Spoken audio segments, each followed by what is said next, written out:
Good afternoon, laba diena. Yes, hello, warm welcome to our webinar. Yes, today we are going to talk about some key learnings, what we have got from working with big and small companies on international markets and B2B markets. And together with me today, we have Roland Sozolinj, who is co-founder of IBD Consulting, and myself, Andres Yushchenko. And today we will be talking, as I already mentioned, about key learnings from running B2B campaigns in international markets. Hopefully, it will be interesting for us, but we would like also to ask you to give your feedback and provide your questions through the comments so that we keep it interactive. Yes, and when discussing preparation of this webinar, we had quite a bit of discussions internally how exactly we should approach this topic, because and somebody may remember like way back we were in Vilnius with a webinar where we talked of how to create digital sales engine and how to start marketing in international markets. And this time we changed the approach, and this time we are perhaps looking from other way around of what are the key mistakes that companies need to avoid in making so that they are successful. But let us start with talking a bit of who we are and what actually we do. So we are a specialized management consultancy, and our core competence sits in the cross-section of several things. First of all, myself and Andres, we are like veterans of IT and T industry. We have both spent over 10 years at Microsoft and working for other technology companies. So solution sales and sales of complex software or software as a service products is something that we have been doing all our professional life. Then another thing is that we know demand generation, lead generation, and the business-to-business digital marketing specifics in general. And third thing is that we have quite a bit of international experience. And in fact, the companies that we have either planned, executed, or contributed to have run in over 20 countries across Europe and also in Asia. If we look at our own business, we are actually generating over 90% of revenue outside of Baltics. So we know a thing or two about selling in international markets. Yes, and here's a brief look at some of our customers. Probably starting from left top, these are the most known customers.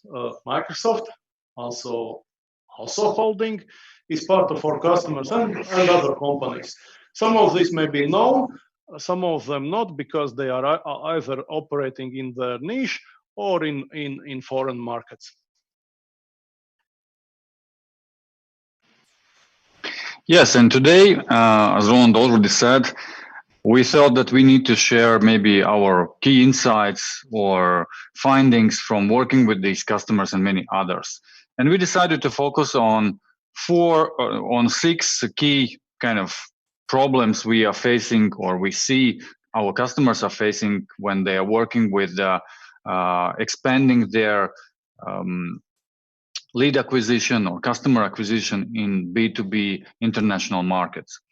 And just to name those key problems, and then we go to a more deeper discussion about them. First of all, what we see, it's about how customers are positioning themselves and how they position their offering. Secondly, it's about really how good you understand your customer, and this is a very known things. This is nothing new, but again, what we see more and more and again is that companies are relying on their assumptions and on their understandings of existing customers, but rarely they think of new customers in new markets. Then third thing is about the customer, the way customers buy today, and many companies ignoring that, and that is not definitely a way of doing things. Yes, buyer's journey, or also called customer journey, is one of the key central concepts in demand generation. And that's also an issue because some people and some customers only have some pieces of it, so it's fragmented. Then we will talk about the mother of all issues, and that is a lack of systematic approach to demand generation. And we will finish up with the problem which also offends quite frequently is that some of our customers sometimes adopt approach like shoot and forget to launching of campaigns. And actually that's not the case.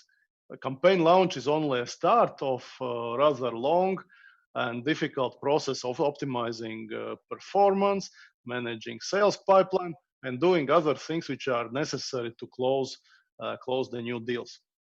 Okay, so in next around 60 minutes, we will go through these 6 elements. And again, I encourage you to share your questions, but also maybe some of your experience in the context of these issues. And first of all, let's take a look at one of the first things we noticed when we start working with our clients is that many companies are really eager to sell everything they have. And very often answer when we ask them, hey, but what is your offering about? What actually you offer to your customers? And the very typical answer we hear back is that, hey, we do everything. We can do that and that and that. And we would like actually customers to sell everything we have.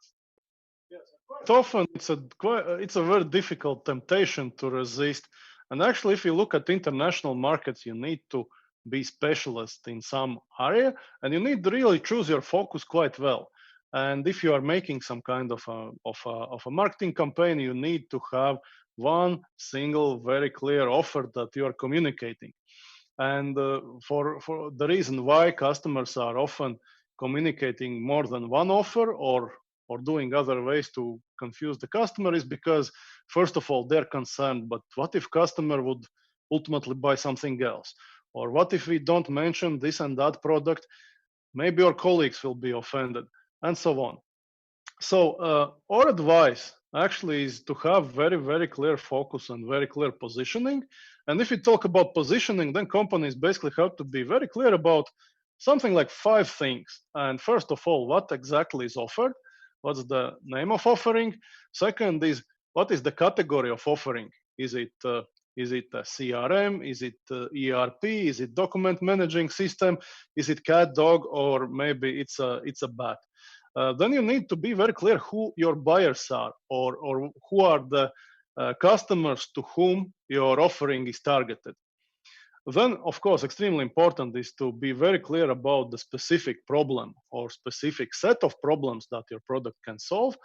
And least but not least, you have to be very, very clear what's the difference between your offering and your competition. And here I want to give a very simple example. Let's say disaster happens and you happen to break a leg.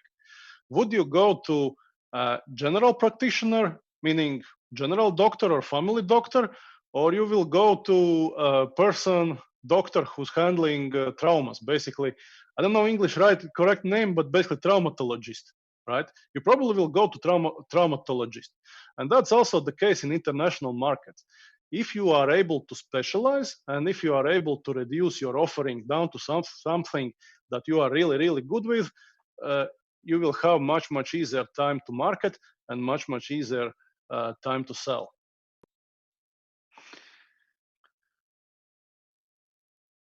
Yes, let me talk you through one example. Like my last job before IBD Consulting was, I was working as business development director at UAV Factory, and that's a company who's developing world-class unmanned aerial vehicles, basically very advanced drones. And the problem they had was that they have the 2 very different offerings, but because it was unclear how they were different, because it was not really clear who was the different customer, the company had a real difficult time to explain the difference between products. Let me tell you in a very simple terms how they are different. Well, the aircraft on the top is like car. Basically, you can use it as a car. And the offering below is basically do-it-yourself kit, basically part of car parts that you can assemble in many kinds of car, whatever you like. And company really had a problem to differentiate between these offers. They had brochure for one offer, for second offer, and what was funny? Funny thing was that they even had a third brochure, which was explaining what is the difference between one and the other. So what we did when I started to work there, well, first of all, we did some really basic thing. We did the market and competitors analysis. And as a result, we were able to position the both products very, very clearly. Again, I will not read all the details you see on the screen, but we did exactly those 5 things as I mentioned on previous slide. So first of all, we very clearly defined what's really the category of the product, what is the market, or who are the customers who are likely to buy. Then what are the needs of those customers that the product is solving, and finally also the difference, how this specific offering is different from whatever competition is providing. Right. And thanks for this example, Roland. And if you summarize what we suggest of doing differently than usually, first of all, and this is again very obvious thing, is start with product positioning. And in this positioning, focus on your uniqueness. Try to really understand how your product or your solution or your company in general can be unique versus your competitors, versus alternatives on the market, and try to emphasize exactly on these things. Secondly, try to go with one clear offering at a time. Do not try really to push all your portfolio and overload your customers with different information. They are not ready yet to buy everything you have. Start with small steps, open the door, and then go by one by one. And last but not least is basically do not ignore the way customers buy today. And start with the problem customers are trying to solve, and then align your content, your marketing activities to these problems, not to your product or your value proposition. Yes, so, and here again, I want to remind and I want to invite all the listeners to try to step into shoes of your likely customer. So basically, whoever is going to buy your product, and I assume that your product is good, but it's also expensive, is taking quite a bit of risk of introducing that product in their company. So if they can clearly say that, look, I'm buying from those guys from Lithuania or Latvia, because indeed they are some of the world's best specialists in this one area, it will be much easier for your customer to buy.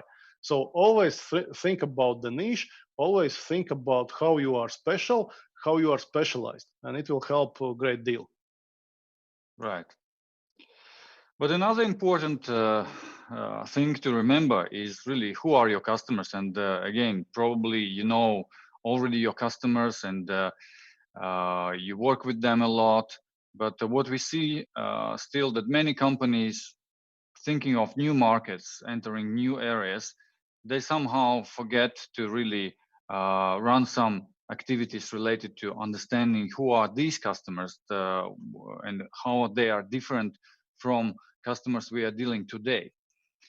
So also one important thing is to understand what are the basically key criteria or what are the main criteria for customers when they make a decision. And very often what we see that especially companies from Baltics, from Latvia, Lithuania, and Estonia, and maybe other countries, they try to go with the kind of message that, hey guys, we have the same product, but maybe cheaper than, you know, guys in Germany or guys in Sweden or somewhere else. But in fact, what we see that in B2B space, especially, the price, of course, is very important in any area, but it's not the criteria for the decision making. What you see on the screen is actually a survey done by LinkedIn some time ago, and we see that the price is only third important criteria for business decision makers when they think of making a purchase decision. Yes, and again, if you step in the shoes of your customer, it's important to realize that very often buyers are not spending money out of their pocket. They are actually spending companies' money.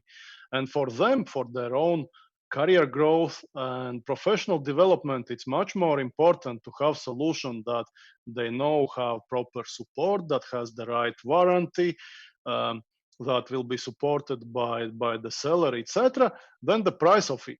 And it's very important to make sure that buyers can trust you, buyers can rely on you, because then again they will become your internal sponsors, and the price is indeed not the first thing to push. And even more, I would say that if we talk about serious business to business solutions, low price is a bad signal to have.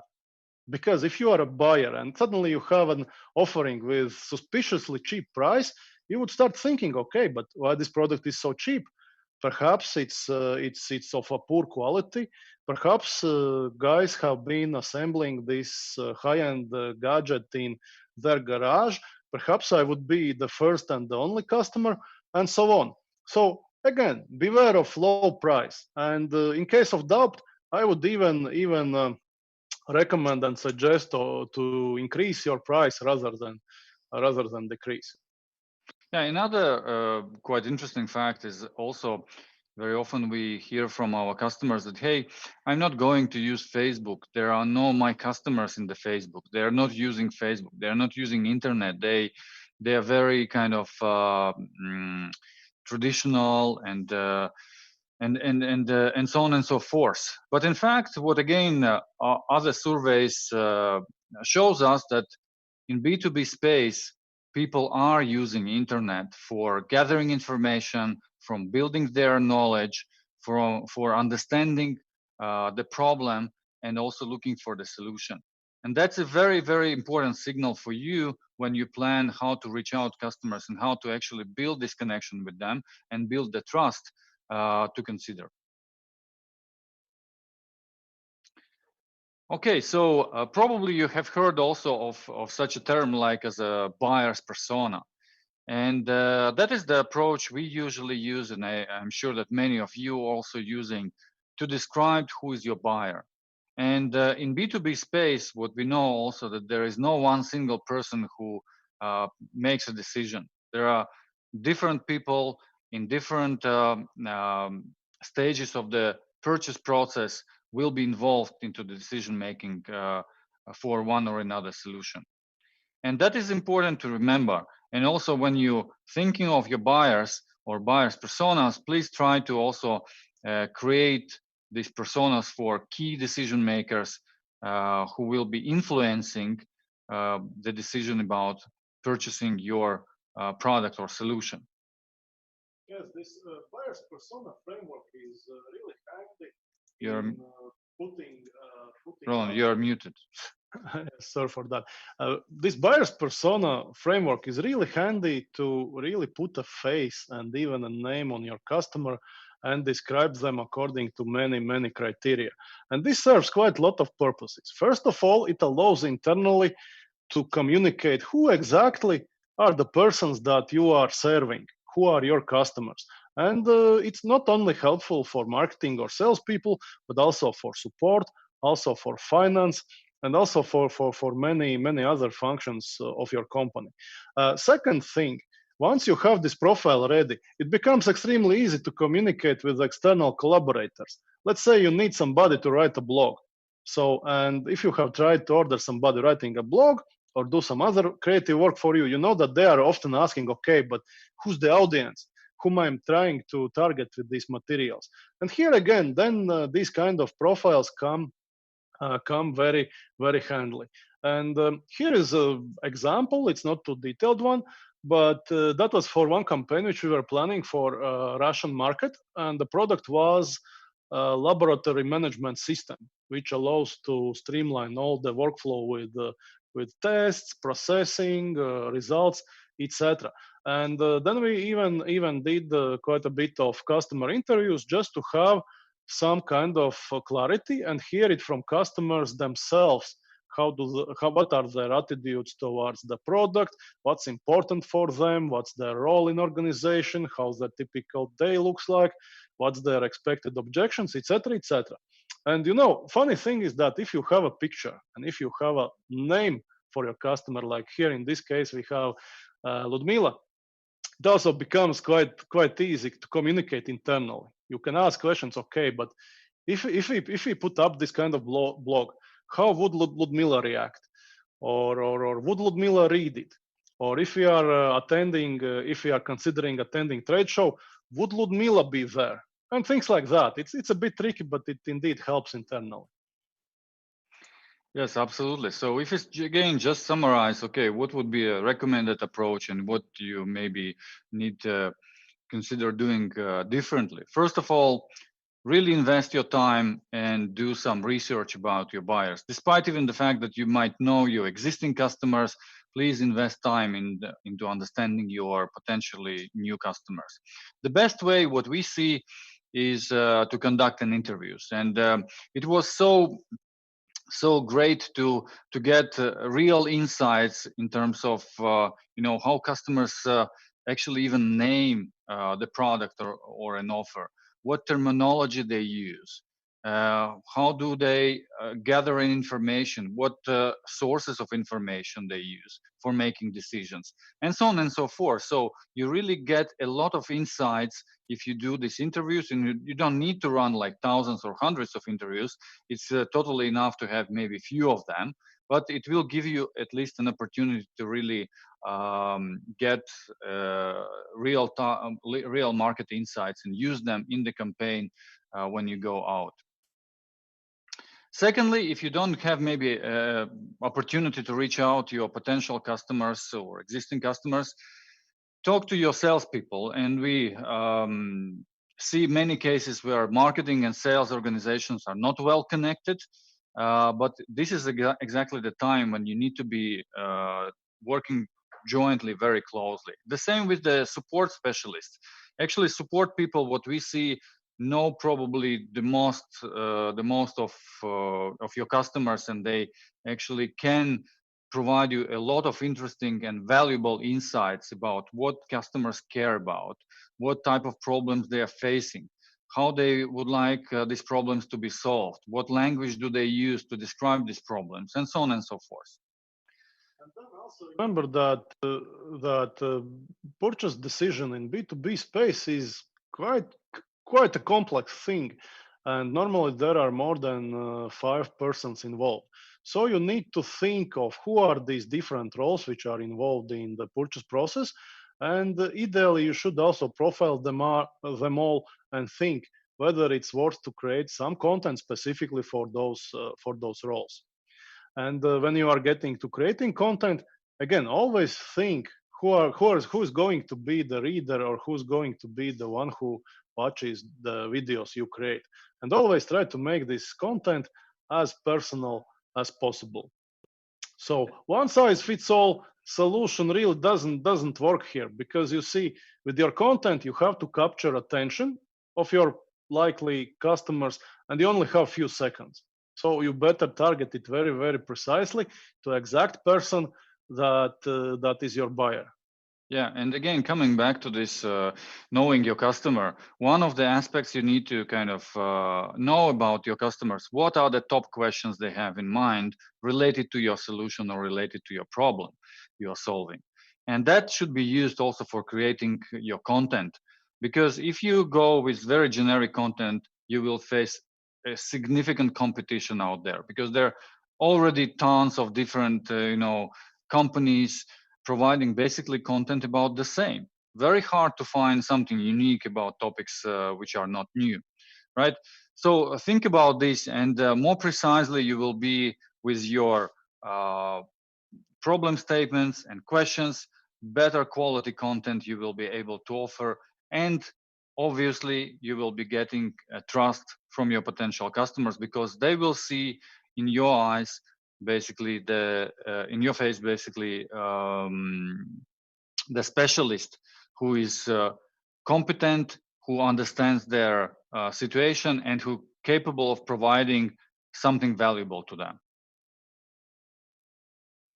Okay, moving on. So the next thing we would like to discuss is about the buyers, the way buyers buy today and how they make decisions. And we see situation when companies still trying to push their way of how people should buy and make decisions, but probably we also experience on our own kind of last purchases and so on and so forth, that it's not the way we prefer things to happen. So here is one interactive exercise we would like to offer to you. And we understand that there is slight delay between us and you, because there is a YouTube in the middle, in between of us. So therefore, please just type your comments in the chat window and allow us to receive it. But the question is about the marriage.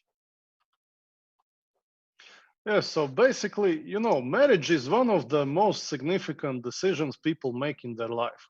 And in a sense, it's also similar to significant decisions that some of your customers are making about your product. So basically, if you buy a highly complex technological product which is expensive, then basically you will spend some time living with it. And chances are it will not be easy to get rid of it. So in that sense, there's quite a bit of similarities with the marriage. And also, if you look at marriage, then if we look at key messages which are kind of asked or proposals made before we can get to actually marriage, they somehow illustrate also the process which happening in B2B. So if we looked at the questions we have, would the first question be, will you marry me if you want to get married? How you would order these questions, in terms of what would be coming first, then what is next, and how do you get to this final question, will you marry me? What is your experience in you? Well, Andres, quite technically, I think we have a lag of few minutes. So most likely we'll have to run this discussion by ourselves. Okay. Because yes. I think it's quite challenging for people to ask questions. Yeah, if those are couple of minutes, then yeah, for sure we can proceed. But please still type in the comment chat your versions, so that it would be interesting for us at least to review them later.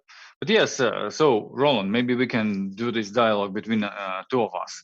Yes. What do you think, where you would start? What would be the first question to establish the conversation and maybe some connection with your potential? Well, I would try to start with compliment. So I would choose the gray one. I liked your speech at conference probably as the door opener to start having conversation. Yeah, exactly. And what would be next? Probably you would like to kind of maybe enter into more intimate conversation and have more closer kind of connection to your customer, right? Well, next might be kind of about dancing. Mm-hmm. And then depending on how relation progresses, how quickly it goes, then I think probably the question about breakfast followed. Oh no! You're too fast. No! I'm too fast. I'm too fast. No, dinner. Yes. Dinner or dance would be the first ones. Maybe dinner followed by dance. Right. Then if things go well, maybe about breakfast, moving in, and finally about the marriage. I think that could be the sequence. Yeah, exactly. So it's a kind of natural way how people get to know each other, how they qualify each other, they understand whether they fit each other, they assess some risks and so on and so forth, and then finally they get into the decision. So they are prepared, so they have all the necessary information and so on and so forth for that. So the same actually happens in the B2B space. It's not much different. Yes, and the thing is that the way B2B buyers buy have changed quite significantly in last 10, 15 years. And why have this change happened? Because of the spread of internet, because of the spread of devices, because of a very, very broad availability of information. So as example, if let's say 15 years ago, to buy a car, a person would go maybe 6-7 times to the same dealership to test, to try, to get financial calculations, etc., until they bought and brought the car home. Currently, it stands at approximately 1.6 to 2 times only. And why does it happen so? It happens because buyers can search a lot of information online, they can watch videos, they can turn to community and ask for reviews or opinions in forums, read blogs, sometimes sign up and attend for webinars, etc. So what happens? Actually, buyers educate themselves, they select the solutions they like, and actually most of this buying process they are conducting on their own. So at the point when they are ready to talk with the seller, they already have a shortlist in mind, and that shortlist typically consists of 2 options or sometimes 3. And very often at this point of time, the buyer already has made up his or her mind, and he knows exactly what he wants, but he keeps other options just in case, so that colleagues cannot say that you're pushing one solution. So, and what does it mean for businesses? It means that businesses need to plan this customer journey or buyer's journey the way customers buy. And they have to make this purchase or research process as simple as possible. And how business can do that? Of course, with the help of marketing content, which is put out to ease this navigation of solution landscape for customers. And if you push your message regarding your price, or if you are encouraging your customer to buy too early, basically you end up yourself in quite the same situation as with the marriage.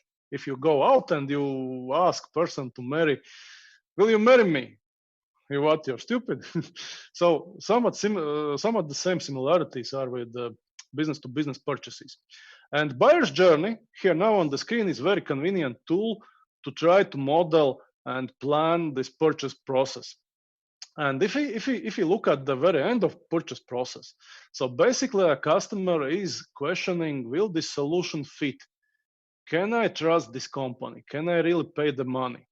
And here at that stage, you need to take care to provide all kind of evidence to calm down the customer. Because at the moment, customer is feeling quite a lot of fear, uncertainty, doubt, stress. And unless you can provide a good evidence, detailed calculations, invite them for visit, or have a reference calls with other customers, you will not make the sale, simply because you will not have enough trust. Then on the opposite side of the scale, at the awareness part, it's again incredibly important, because you will never get any customer interested in your solution if they do not realize that they have either a problem, or they have a very big opportunity, or they have very bad risk. So basically they have something that really drives them being interested in your product. And then in the between, when they are interested, of course, they want to understand more about the problem, more about solutions, more about marketplace, how others are solving the same issue, and so on.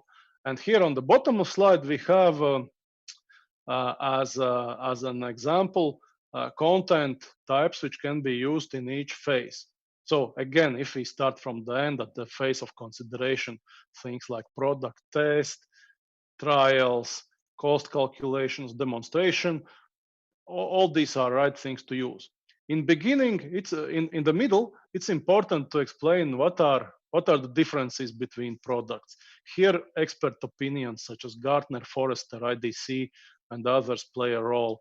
At this stage, customers are open to watch videos, participate in webinars, watch case studies, etc.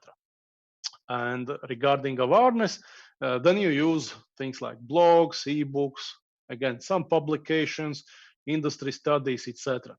But all in all, the big message is here is such that unless you think about how to make sure your customers are aware about the problem, opportunity, or risk, they will never get interested.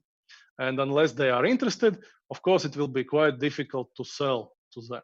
So you have to make sure that that you work both on awareness and also in interest phase of customer journey. Right. And again, so what would be the recommendation from our side? First of all, understand precisely who is the buyer. And as we mentioned, this is not one single person. There probably will be different people in the organization. And you need to really understand what are the questions they might to have in different stages of the buyer journey. And then based on this, you can produce really a valuable, differentiated content. What will be appealing to them, will attract their attention, will help them to understand the problem or find a solution. And then it's opportunity for you to gain their trust and to be considered one of the potential suppliers. And here are several important things to note. Well, first of all, thing that we are saying again and again is do not really rush to sell. Give your customers time and space, or you will just lose trust. Second thing is do provide choices to your customer. For example, if they sign up for white paper, then deliver that white paper. And if customer decides to unsubscribe from your email subscription, do not spam them. Only do what is allowed, very clearly. Then the third thing, many customers get sometimes very impatient because either they do not really know what's the length of purchase process, or they are very, very impatient. Because sometimes if you know on average purchase cycle takes 6 months for customer to make decision, you cannot expect results out of marketing campaign in month or two. And finally, and this again is something that you will hear again and again, is base your actions on data. Because marketing technologies allowed you to very clearly understand how customers are interacting with your marketing content, how they are interacting with your emails, with your website, and that should be basis for your actions. Right. But before we proceed to the next question or to next point, so do we have any questions in the chat window? Are there maybe any comments? Not now, but I guess, Andres, if we invite questions right now, then maybe we will see them in a few minutes. Because Okay. there's a lag. Yeah, you are muted again. But anyway, so what Roland said to me is that there are no questions. And then we again encourage and remind you about this opportunity. Please do provide your questions, and then let's try to make it interactive as much as it's possible.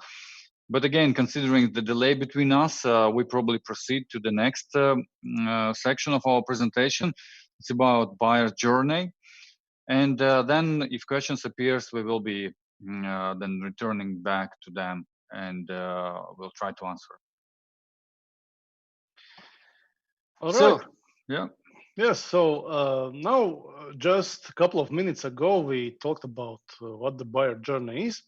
And here are some most frequent issues. And first of all, if you look at marketing content, we see from time to time that our customers are making quite good marketing content sometimes, but the content is not leading any further. So it doesn't include any offer.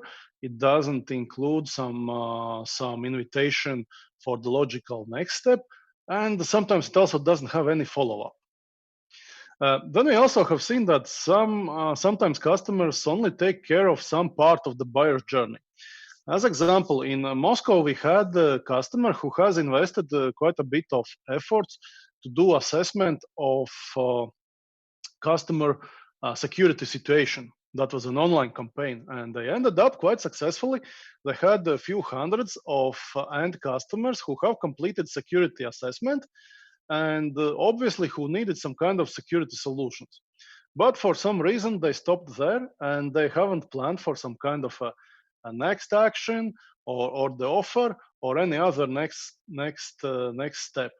And then we also have sometimes campaigns which just focus on the middle thing, basically on interest or consideration phases. Then also we have seen that on more tactical level, it's still we still see that there are mistakes made with advertising.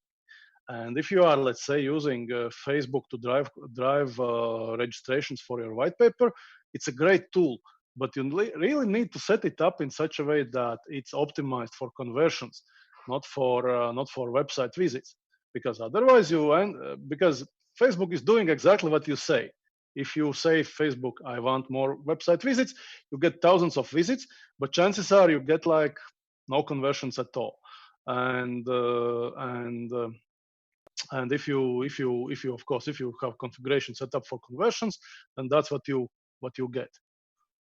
Yeah, very often what we see really is kind of a disconnected set of activities, and that's definitely creates on one hand like opportunity, because you generate like kind of some contacts or some interest for certain activities, but then it's hard for customers first of all to understand, but what would be the next, how basically I can get deeper information, or how can I get closer to my decision. Yes, and then it's important not to make customers think. Try to make all this transition from one piece of content to other as smooth as possible. Now, and here are some recommendations. Of course, big thing is really spend time and plan your customer journey. Second thing, and for some reason it's not always easy for a number of customers, but be very clear with the next step you are offering. And it doesn't mean that the next offering is a purchase. But let's say if you have a webinar, a logical next step could be, let's say, delivering case study for customer to read, or proposing to have, let's say, online demonstration of your product. Third thing is you must use automation. And we will talk about marketing automation in details a bit later, but you really need to have marketing automation in place to automate all these interactions, all these communications with customers, because otherwise you just cannot grow your business. And fourth, again, measure, analyze, adjust, optimize campaigns. So keep this learning cycle running, because that's the only way you can increase efficiently, you can decrease cost of leads, and ultimately grow your business. Yeah, definitely. Campaigns should not be static, and you should really do all the time the reflection of what is happening, understanding how customers are moving along your buyer's journey, and then address any kind of bottlenecks, and try to kind of help your customers and simplify the way how they can get into the phase of the decision making. But okay, so the next thing, as Roland mentioned, it's about lack of the systematic approach. And that is what also creates difficulties for our customers to execute. And we see that many companies have created great initiatives. They have created tactical activities like in events, or maybe webinars, or maybe they have some piece of content what they are providing. But basically what is then missing is the system, how they execute on all of these systematically, so that both the customer understand what is the next step and how they can be moved towards their objective and goal. Same time, for the internal organization, it's also very clear. Yes, and actually, if marketing doesn't have a good system for lead generation and analytics and reporting, then what we see happening is that very often marketing professionals and marketing managers are pushed to execute things that are visible and that looks good. As example, trade shows are very visible. Brochures can be made nice, websites as well, and videos as well. And quite often, some marketing specialists are working well, and companies are good with some things. But it's not uncommon that nobody really knows what's going on or where the marketing budget is going. Yeah, so, and in this case, marketing is more considered as a supportive function in the organization, rather than the strategic sales-driven part of the organization. Yes, and as a result, and I have seen it myself, I have been working myself in marketing, and if you cannot demonstrate how can you take business forward, how you can generate new business, you are tasked with things which are maybe not exactly marketing tasks, such as organizing offsite events, handling birthdays, Christmas parties, etc., etc. So today, the main task of marketing in B2B is to generate qualified leads. And actually, this is possible because of several things. First of all, of changing customer behavior. They are much more willing to investigate and research products on their own. And second thing, it's a change in marketing technologies and analytics, because currently, large part of marketing and sales funnel can actually be automated, and therefore marketing can take much more care of longer part of this customer journey or of the pipeline. And marketing can become really not the cost center of company or support function, but really a leading function which is generating leads, and as such is helping company generate new business and grow. Yeah, another aspect to look at it through is basically when you go to the international market, or you are looking for, new growth opportunities. It's obviously that you need to scale your activities, and it's very hard and very expensive actually to scale through the sales organization, because sales organization is much more expensive than modern marketing tools and capabilities, what can be in large extent automated, as Roland already mentioned, and we will discover later more specifically, and will help you to really attract and engage and qualify large number of prospects and leads before actual sales is involved into the process. So what would systematic approach mean? Well, first of all, it means that we need to base our content or automation or analytics on very sound strategy. So we need to be very clear of who our buyer is, what's our product positioning, what's the target markets, what's the buyer's journey, etc., etc. And once we have that clear, we can start building very efficient marketing content.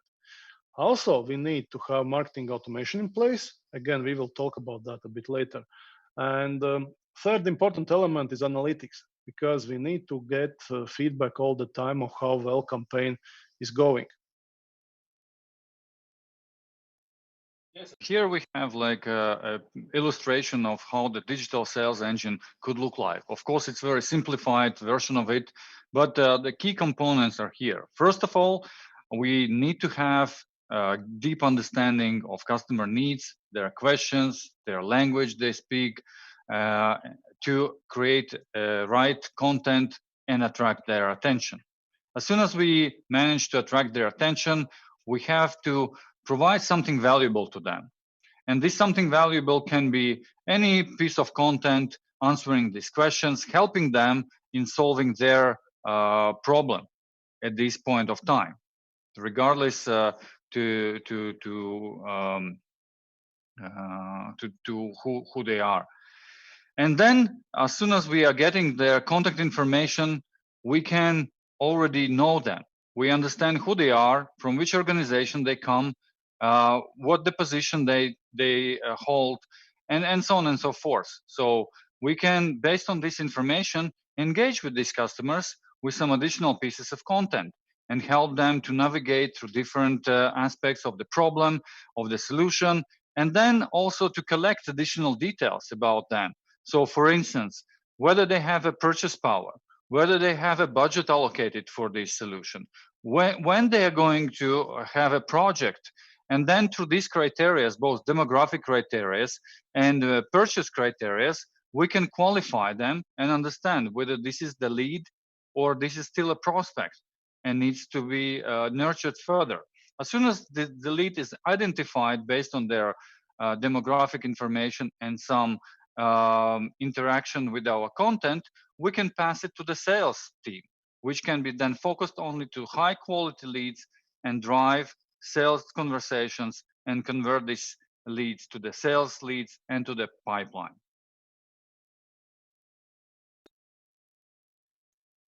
So, yeah, regarding marketing content, again, like marketing content is a essential part of this digital sales engine and of everything we are talking about today. Again, we are not talking specifically about marketing content today. I just want to mention here that we are in business of producing marketing content. So that's what we do quite routinely. We have a quite significant team of creatives. We make texts, visuals, webs, webinars, videos, animations, assessments, etc., etc. But let's leave it here and let's continue to the next slide. Here, let me talk a bit in more details about automation. So what marketing automation allows you to do? It allows you to automate your marketing pipeline. Well, here on the top, you see a simple schema how starting from the left, we attract attention with the advertising on social networks or in other places on the internet. Then the next thing is that we register customers on landing pages, and the reason they register is because here in this example we have a white paper that they may be willing to read, or they have on-demand webinar, which again they would be very interested to watch. And that allows us to get to know customers, to register them, and after we know that they have downloaded white paper and reasonable time has passed to allow them to get acquainted with that document and read it. As a next step, we are offering them to schedule online demonstration. And similarly with the webinar as well. So schematically, this describes and this illustrates what marketing automation can do for you. Marketing automation allows not only to automate this buyer's journey by sending emails or text messages or launching, let's say, remarketing banners, but it also serves as analytical tool because it allows to understand customer behavior in quite detail. And that in turn allows you to create customized workflows, allows to do micro-segmentation, customized content delivery, and so on. And all in all, because it allows to automate marketing pipeline, it basically allows you to automate things like customer education, customer developing, staying on top of customer mind, and so on. And in reality, if you want to scale your business, if you want to go into international markets, you just cannot do it without automation, because responding each time when customer does something or sending out customized messages by hand, it's just a task which is not realistic to do manually. And in the end, it's very expensive also if you just let your people doing this. Okay, so thanks for this overview, and we are moving to the last part of our presentation. When we have done like a customer research, we understood who they are, we understand how do they buy, what are the questions they are asking, and then finally we created the content and we are ready to launch. And many companies consider this as a main kind of objective for all the work before to launch the campaign. And obviously it's very, very important milestone, but this is not the end. It's only a beginning of the everything we have done so far. And yeah, so most frequent issues here are that customers think of launching campaigns as as javelin missiles. Basically, you shoot and forget, start and forget, and that doesn't work here. Second thing is that they are not having a single view of results. So it's very difficult to figure out what's going on, what works or what doesn't work. There are also no time specialists or resources for optimization. And the third thing, ironically, which we see happening more frequently than you would believe, is that quite often sellers are not prepared to do follow-up on the warm leads that have been generated.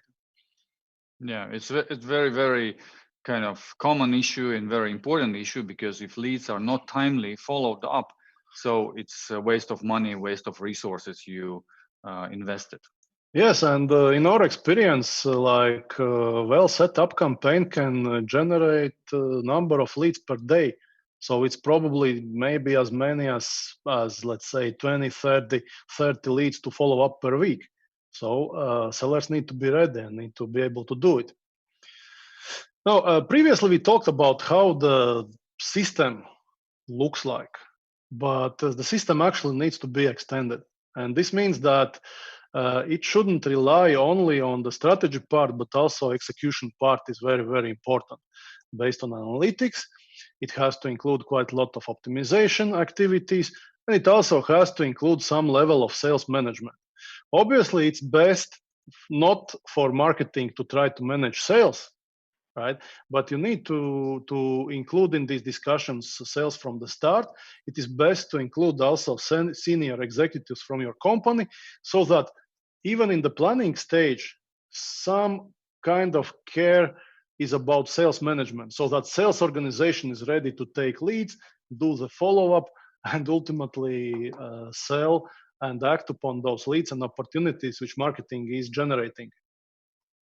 Yeah, and in order to kind of manage this process efficiently, you need to have one single point of view for what is happening with your campaign. And it's just an example what you can see on the screen for one of our customers we have created, where we consolidate the view from different sources, and we can see what is happening actually at different stages of the campaign. So how the advertisement is performing, how our social channels are performing, how much actually we have spent there already of our budget, and what was the outcome, how much actually one lead cost to us. And then as soon as we have acquired the lead, then we can also look and see, but what is happening with the lead, how the lead is progressing through the funnel. And then identify maybe some inefficiencies in our funnel, or maybe see that customers are reacting differently and do some adjustments if needed. And then last but not least, we're actually able to see the full pipeline. So we understand how many prospects we have acquired, how many of them have been qualified for the marketing leads, and then how many of them has converted to the sales leads. And then we can have a meaningful conversation with our sales teammates to discuss the performance of their sales, to discuss the feedback on quality of these leads, and have a full picture in one place. Yes, and actually, this kind of dashboard is also very, very good to have for marketing people, because suddenly it's so easy to answer. Well, if you meet your boss who's asking, okay, what's going on in marketing? You can pull up your mobile device and you can show on your device exactly what's going on. Here's how LinkedIn looks, here's how Facebook looks, here's how the pipeline looks, and here's the number of newly generated leads this week. And again, this is just an example of how that could look like, but those KPIs, what you decide to monitor, can be different. One of the key KPIs we are looking, especially in the beginning of the campaign, is basically how costly for us is to get one deal. And as you can see here on the right-hand side, there is cost per lead indicator, which shows us that in this particular campaign, we were able to optimize the cost per lead from being at above the 30 euro per lead to less than 7 euro per lead.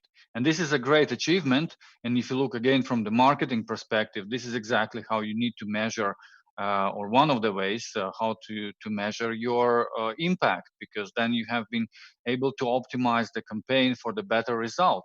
So either you then reduce the budget needed for achieving the end goal, or you, for the same budget, can just simply over deliver. And this is very important, as Roland also mentioned, for marketing organization in the company.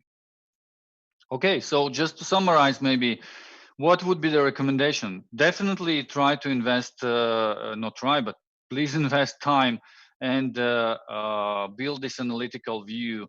So to have one single point of information and truth for everyone in your organization. Secondly, do regular campaign reviews on weekly basis. Have into this involved both sales and marketing organization and your media agency, everyone who actually in one or another way working with your campaign. Analyze it deeply, understand root causes, and experiment. Don't be afraid of running experiments. A/B testing is one of the tactics, but just simply experiment with different headlines, with different visuals, and so on and so forth. Don't wait like for the weeks or months to get results. Quicker you get some insights and learnings, better you can optimize for the overall outcome. And yeah, it's a joint effort. It's not just marketing driving that, but it's joint effort with the sales, definitely. So you have to have shared pipeline, which is on regular basis, is reviewed on both sides. So how much then marketing have contributed to the pipeline, and what actually happened with this pipeline after sales took over. How fast they were reacting on sales, what was the follow-up activities, and they should be actually very programmatically planned. Should not be just like improvisation or ad hoc. This is what we see.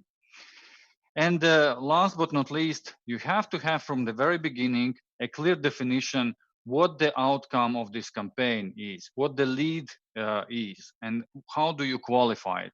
What are the criteria? As I mentioned already in previous slides, that there might be criteria like demographic criteria, but there might be also some firmographic criteria or even behavioral criteria, what will be determining whether this is a good quality lead or not so good quality lead. And then you have to decide basically what is the process for following up. And this should be monitored and executed properly as well. So again, I encourage you before we conclude our webinar today to type your questions.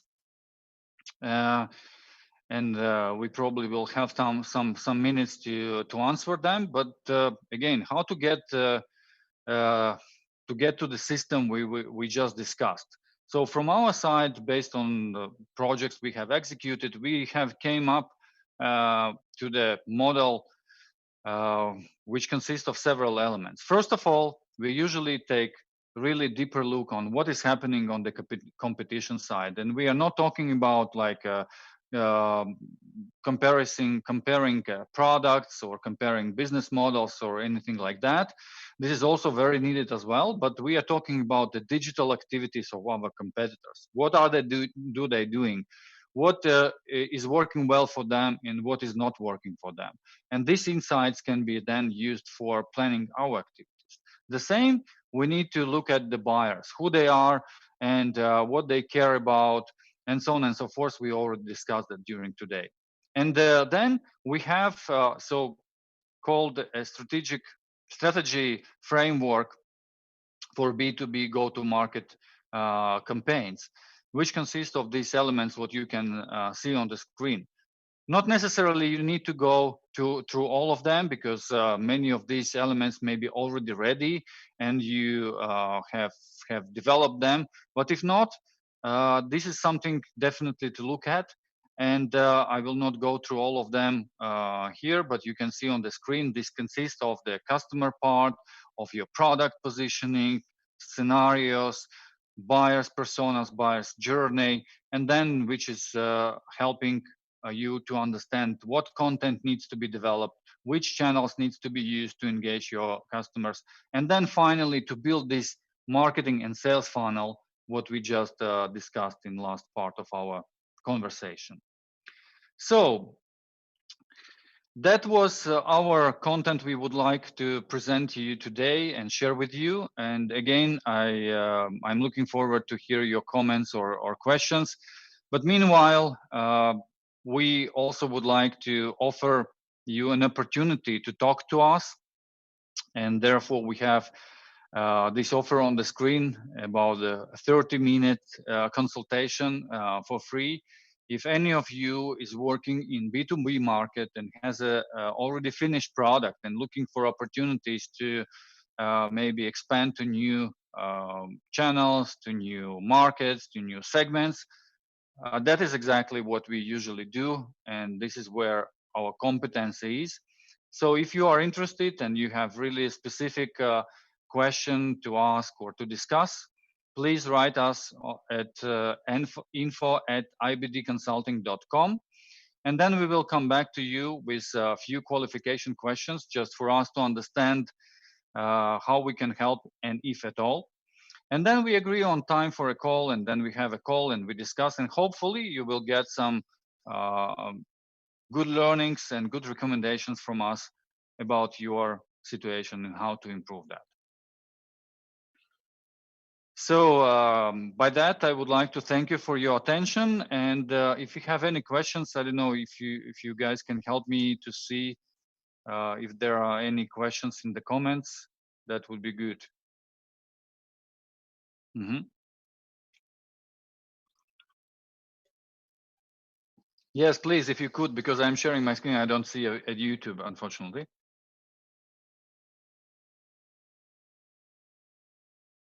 Okay, maybe you can give me a link to the YouTube. I open it.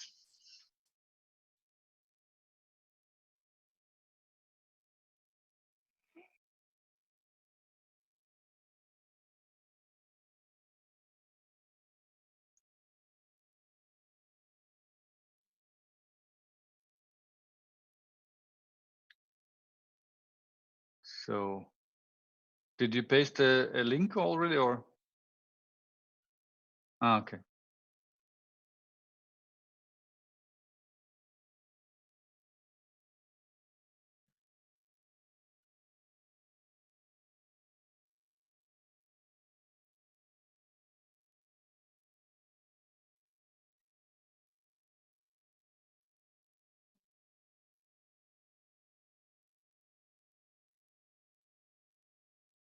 Okay, I'm opening.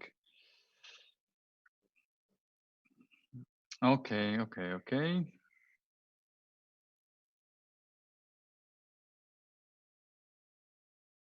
So the only thing I don't see comments where I should see it. Ah.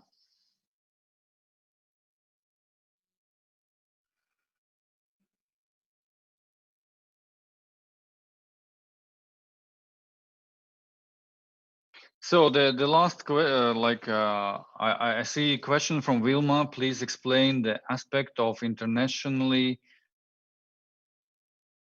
in the context of this presentation. Are these 6 steps appropriate for all countries equally? If not, why not? So Wilma, these are kind of insights we have observed and collected from working across more than 20 countries. These are not country specific, I would say, issues. These just the common issues we see when working with companies who are entering new markets or expanding in existing markets. And I think that would be just valuable to consider them before you expand your activities. Which analytics tools do you use and demonstrate now? We are using different tools. This is just one of the examples. So there are many of them, like including just native, like Google Analytics, Power BI, Facebook, and so on and so forth. So if you are interested in learning more about tools, just ping us directly. We can discuss about the solution we are using and we are proposing to our customers. It's not just a out-of-the-box direct solution. What are you thinking about platforms that easy eBay to sell handmade items? Do you think it's worth to do marketing? Martinas, our core competency is around solution sales and B2B, business to business sales, not so much about business to consumer. I cannot really on good expert level to comment on Etsy or eBay and whether these are good platforms and worth investing. Definitely, there are much better experts on the market than myself or Roland. So yeah, I would better not to answer this question. I simply cannot help you here. What are the best practices to know foreign markets? So Milda, to learn about foreign markets, I think what we typically do, we run different kind of levels of research. One is definitely you need to look at, and we do research about the digital landscape. Let's put it that way. We are not doing research in classical manner about understanding how big is the market, who are your competitors on the market, and so on. There are probably other companies doing this type of research. What we typically do is we go deeper into the digital aspects, so understanding whether this particular product or product group or product category is in demand for this market. So, for instance, through some search terms, keywords, questions, and so on and so forth, you can get a picture of, whether this is the topic people actually searching for, they are interested in, and what type of questions they are asked. This can you give really a good insights on the very beginning. Then secondly, as soon as you identify who are your competitors, you can also see how well they are represented in the digital and what is happening with them. So how many followers they have, how big is the traffic to their web pages, and so on and so forth. What are they writing about? How many readers of these top blogs, and so on and so forth. And then you can go into the more quantitative information, understanding how big audience is. So, for instance, you want to sell a solution which is for, I don't know, finance-related people. So then you can use LinkedIn and Facebook and even Google to estimate your audience. And then you can put all these different factors together and draw some conclusions. For instance, we had one case where one of our customers said they want to go to enter US market with very kind of specific data protection solution. And when we started to investigate, what we understood, yes, market is big.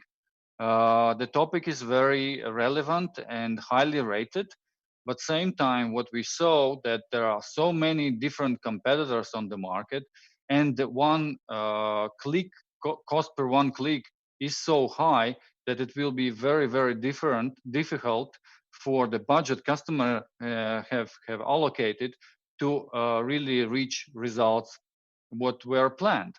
Instead, we did alternative search, and we found that in the neighbor markets, the same audience is less, is a little bit less, but it's still quite big.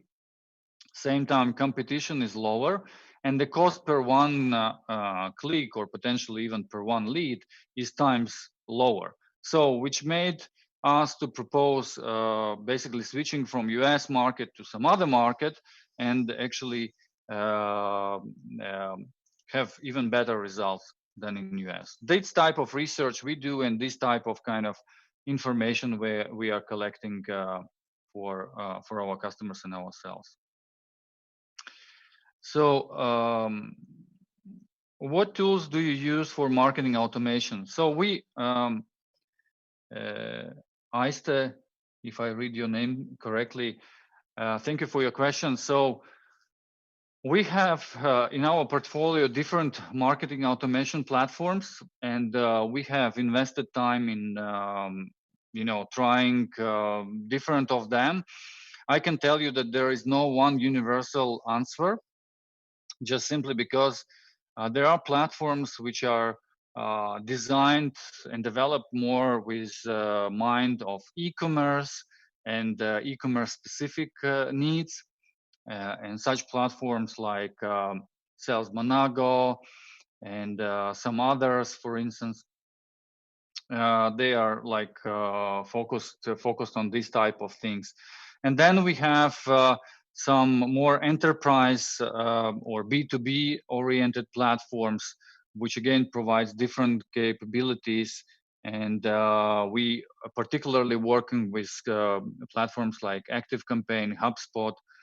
We know also some Marketo and so on. So all depends on which tools you already use in your marketing stack, what you need to integrate together, how easy it is to integrate, and finally, of course, what is the basically end result you want to achieve. Again, don't maybe take like implementation of marketing automation as an objective. It's just a tool.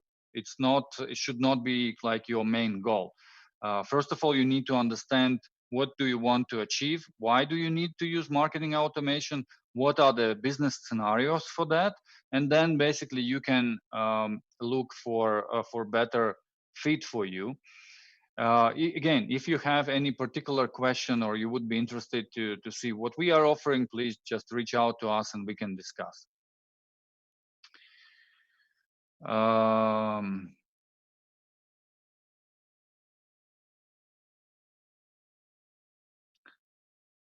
Yes.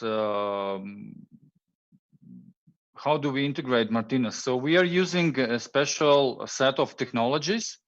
What, as I said, we kind of through the try and failure experience have pre-selected. We know they already work because as we were explaining, there are several components in the funnel, what we are using, and obviously there are different technologies what needs to be used for instance, landing pages, then we have video content, then we have marketing automation, then we have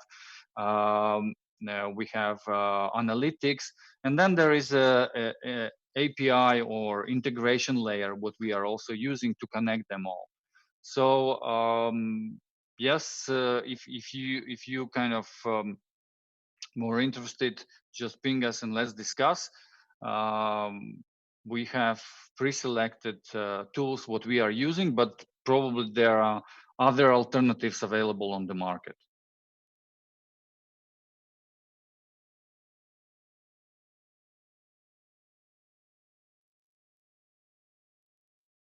Okay, good. So guys, thanks a lot. I hope it was useful for you. And if you have any further questions or any further interest on talking to us, please reach out. And I wish you a great success in your efforts. And yeah, so good luck. Have a great rest of the day and the week. Bye.